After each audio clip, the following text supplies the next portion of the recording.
శరీరం కొన్ని కోరికలు కోరుకుంటుంది. ఏంటి? ఆహారం కోరుకుంటుంది. ఆహారం కోరుకుంటుందా? ఆహారం కోరుకుంటుంది. ఇంకా అన్నీ. సో మొదటిగా ఆహారానికి పడిపోయాడు. ఎవరు? ఆదాము. సో ఆ తోటలో అన్ని పళ్ళు ఉన్నాయి, ఆ పండు తినొద్దంటే ఆ పండే తిన్నాడు. ఆహారానికి పడిపోయాడు. 2, నేత్రాశ. బైబిల్లో మీ గనక ఆ యొక్క అధ్యాయాన్ని చదివితే అప్పటి వరకు చూశాడు. ఆ చెట్టుని ప్రతిరోజు చూస్తానే ఉన్నాడు. ఎప్పుడు చూసినా మామూలుగానే ఉండే ఆదాము ఎప్పుడైతే సర్పం వచ్చి ఆ యొక్క పండు గురించి చెప్పిందో, ఆదాము ఆ పండు చూసేసరికి ఆ పండు ఎలా కనిపించిందంట? రమ్యంగా కనిపించిందంట. అంటే నేత్రాశ. ఫస్ట్ పండుకి పడిపోయాడు, ఆహారానికి పడిపోయాడు. తర్వాత నేత్రాశకి బానిసైపోయాడు. 3వది జీవడం. ఆ సర్పం వచ్చి చెప్తుంది ఏమనంటే, నువ్వు కనుక పండు తింటే నువ్వు దేవతలాగా, దేవుళ్ళలాగా. మనం కూడా జీవడం మనలో కూడా చాలా ఉంటది. ఏంటంటే మనం కూడా నేను లేకపోతే అది అవుతుంది బాబు, నేను లేకపోతే అక్కడ పనే జరగదు, నేను లేకపోతే నేనే దిక్కేది వాళ్ళకి, ఇప్పుడు డమ్మం ఏదో ఇంకా గర్వం హెచ్చరికలకు పోతా ఉంటాం అన్నమాట. ఇక్కడ కూడా అదే జరిగింది. ఆదాం ఏం చేశాడంటే, సర్పం వచ్చి చెప్పింది, ఆ పండుగ తింటే నువ్వు దేవుడివి దేవత అయిపోతావు అనేసరికి యాజ్ఞలు పక్కన తీసుకుని ఈ 3టికి, శరీరాశికి, నేత్రాశికి, జీవకుటుంబానికి ఈ ఆదాం ఏమైపోయాడంటే పడిపోయాడు. అయితే ఈ 3టికి పడిపోయిన ఆదాముని, ఈ 3టిని జయించిన దేవుడు కాపాడడానికి, మనల్ని విమోచించడానికి దేవుడి లోకానికి వచ్చాడు. హల్లెలూయా. ఈ 3టిని జయించిన దేవుడు ఎవరైనా ఉన్నారు అంటే అది మన ప్రభు అయిన యేసుక్రీస్తు. హల్లెలూయా. శరీరాశ, నేత్రాశ, జీవకుటుంబాన్ని జయించిన ఒకే ఒక్క దేవుడు మన దేవుడు. హల్లెలూయా. ఈ 3టిని జయించాడు. అయితే ఆదాము తన స్వతంత్రాన్ని తప్పుగా వినియోగించుకోవడం వల్ల పాపానికి, లోకానికి, దుష్టత్వానికి, దాసత్వానికి దాసుడైపోయాడు, దాసుడిగా మారిపోయాడు. పాపం చేయువాడు పాపానికి దాసుడని మన బైబిల్ చెప్తుంది. పాపం చేయువాడు పాపానికి దాసుడు. చూడండి, ఎవరైనా తాగుతున్నాడంటే ఆ త్రాగుడికి బానిస. ఎవరైనా ఇంకా మోసం చేసేవాళ్ళంటే ఆ మోసానికే బానిస. ఎవరు చూడండి, వడ్డీలు అత్యధిక వడ్డీలు తీసుకునే వారికి అదొక అలవాటు, బానిస. ఇంకా డబ్బు సంపాదన మీదే ఉంటారన్నమాట. సో మోసం చేసేవాళ్ళు మోసానికి బానిసలు అయిపోతూ ఉంటారన్నమాట. సో దేవుడు వాక్యం, మన బైబిల్ చెప్తుంది ఏంటంటే, పాపం చేయవాడు పాపానికి దాసుడు. సో అందుకని యేసు ప్రభు వారు ఈ లోకానికి వచ్చి మానవుని తిరిగి స్వతంత్రులుగా చేయడానికి ఇష్టపడ్డాడు. ఎప్పుడైతే ఆదాము బానిసత్వంలోనికి, దాసత్వంలోనికి వెళ్ళిపోయాడో, ఆ యొక్క దాసత్వం నుంచి స్వతంత్రులుగా చేయడానికి యేసు ప్రభు ఈ లోకానికి వచ్చాడు. మనం అనుకుంటున్నాం ఈ లోకం, ఈ భారతదేశానికి 1947 సంవత్సరం ఆగస్టు 15వ తారీఖునే స్వతంత్రం వచ్చింది అనుకుంటున్నాం. కానీ దేవుడు రూల్ గా చెప్పాలంటే 2024 సంవత్సరం క్రితమే దేవుడు మనం స్వతంత్రులుగా చేశాడు. హల్లెలూయా. ఈ స్వతంత్రత అనేది మనకి 2024 సంవత్సరంలోనే దేవుడు మనకి, 2024 సంవత్సరాల క్రితమే దేవుడు మనకి ఇచ్చేసాడు. ఈ యొక్క దాస్యత్వం నుంచి ఎలా విడుదల పొందుతాం? ఎలా విడుదల పొందుతాం? లేవికాండం 25 అధ్యాయము 48, 49. లేవికాండము 25 అధ్యాయము 48, 49. తనను అమ్ముకొనిన తర్వాత వానికి విడుదల కావచ్చును. వాని సహోదరులలో ఒకడు వానిని విడిపించవచ్చును. వాని పెనతండ్రియే గాని పెనతండ్రి కుమారుడే గాని వాని వంశంలో వాని రక్త సంబంధియే గాని వాణ్ణి విడిపింపవచ్చును. హల్లెలూయా, హల్లెలూయా. ఎవరైనా బానిసత్వంలో అక్కడ ఉన్నారనుకో అంటే వాళ్ళ సహోదరుడు కానీ వాళ్ళ పినతండ్రి కానీ వాళ్ళ పినతండ్రి కుమారుడు కానీ వచ్చి వెల చెల్లించి డబ్బులు ఇచ్చి అతన్ని ఆ బానిసత్వం నుంచి విడిపించవచ్చు అన్నమాట. ఆహాబు గురించి ఒక మాట ఉంటుంది రాజుల గ్రంథంలోనే, యెహోవాకి విరోధంగా తన భార్య మాట విని తన్ను తాను అమ్ముకొనెను అని బైబిల్లో ఒక మాట ఉంటుంది. మనం కూడా దేవునికి విరోధంగా సాతాను మాట వింటున్నాం. మనం కూడా దేవుని మాట వినడం మానేసి ఏం చేస్తామంటే సాతాను మాట వినడమే చేస్తాం.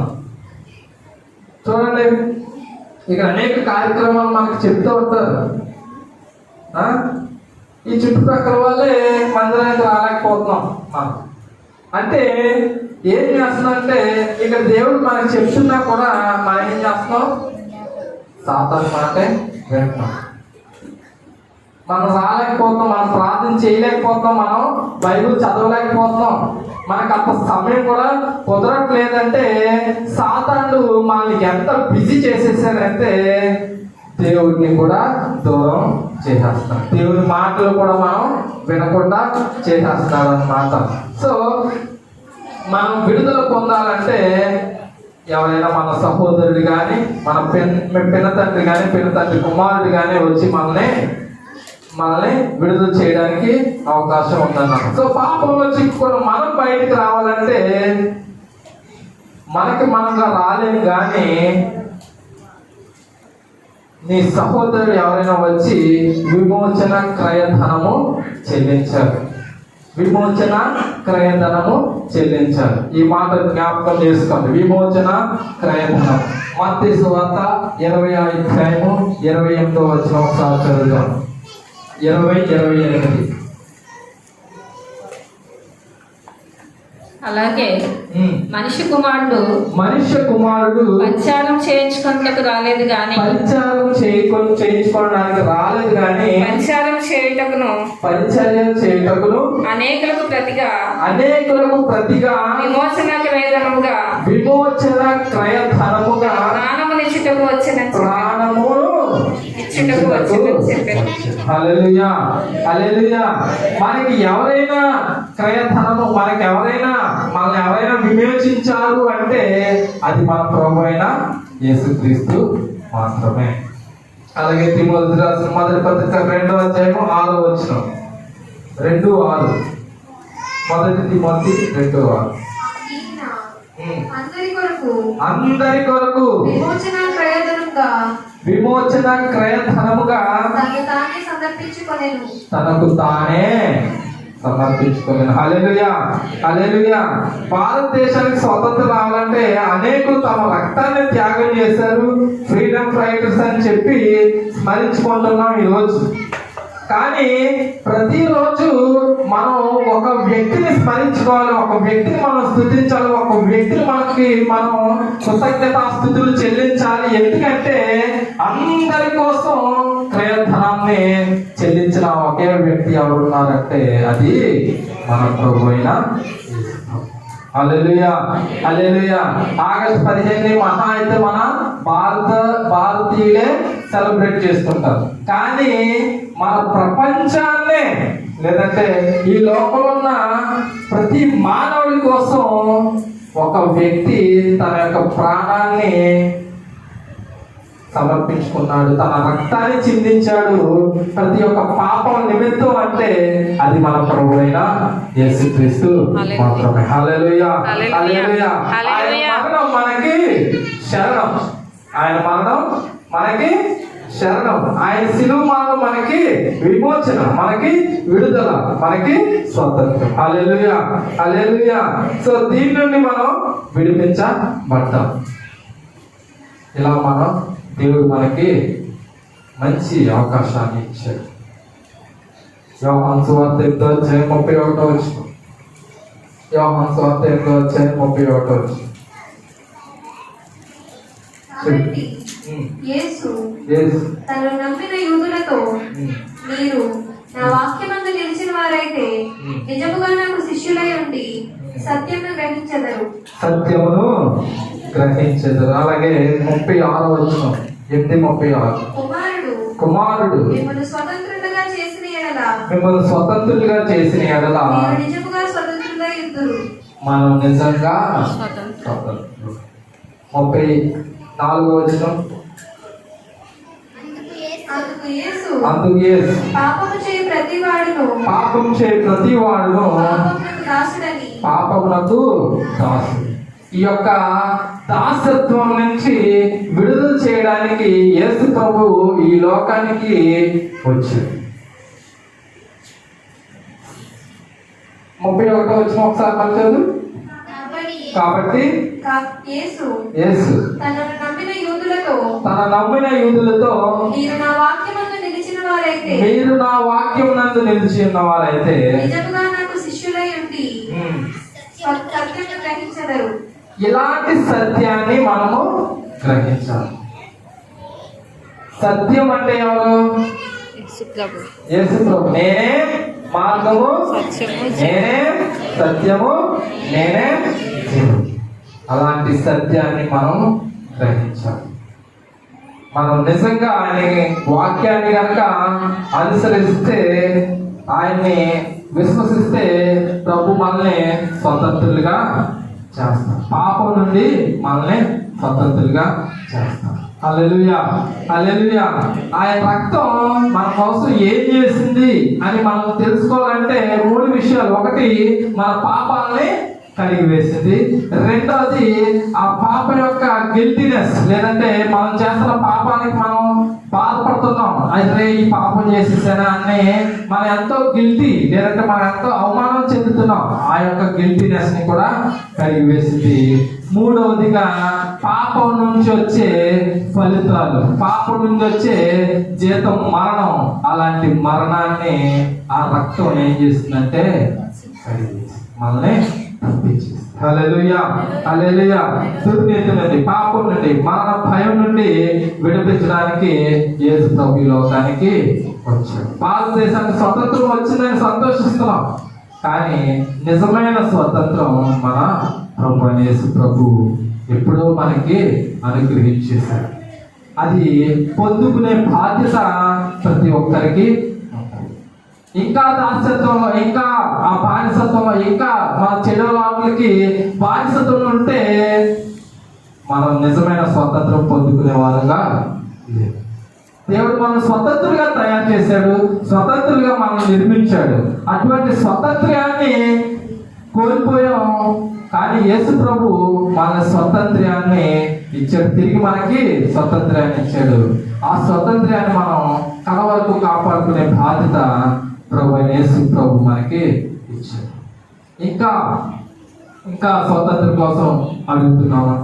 ఇంకా స్వతంత్రం కోసం బ్రతిలాడుతున్నాం. ఇంకా నాకు అది కావాలి, ఇది కావాలి, అది లేకపోతే అది లేదు, ఇది లేదు అని ఇంకా మనం ఉంటే మన యొక్క స్వాతంత్ర్యానికి ఒక మీనింగ్ అనేది లేదు. దేవుడు మనకి ఎన్నో అవకాశాలు ఇస్తున్నాడు. మన యొక్క పాపాలను కడుక్కోవడానికి ఆయన రక్తాన్నే ఎప్పుడో చిందించేశాడు. ఇంకా ఆ పాపాన్ని మనం ఇంకా కూడా తెచ్చుకుంటే మనం స్వాతంత్ర్యం కోసం ఇంకా పోరాడాల్సిందిగా. నిజంగా 1947 సంవత్సరంలోనే మనకి భారతదేశానికి స్వతంత్రం వచ్చేసింది అన్నాం, కానీ ఇంకా చాలా విషయాల్లో మన భారతదేశం ఇంకా వెనకబడే ఉంది. మనకంటే లేటుగా వచ్చిన స్వతంత్ర దేశాలు కూడా చాలా అభివృద్ధి చెందుతున్నాయి. మన భారతదేశం ఇంకా ఈ రిజర్వేషన్లతో లేదంటే ఈ కులాలతోటి ఈ మతాలతోటి ఈ యొక్క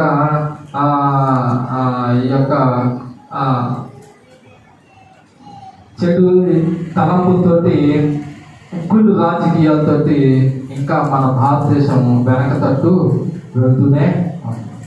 ఎప్పుడు మన భారతదేశం మనం చూడండి అభివృద్ధి చెందుతున్న దేశం. ఏ దేశం?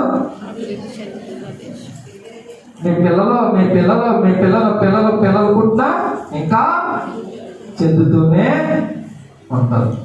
మన భారతదేశం కోసం మనం ప్రార్థన చేయాలి. దేవుడి కొద్ది విషయాలు దేవుడు తన వెనుకలో దీవించి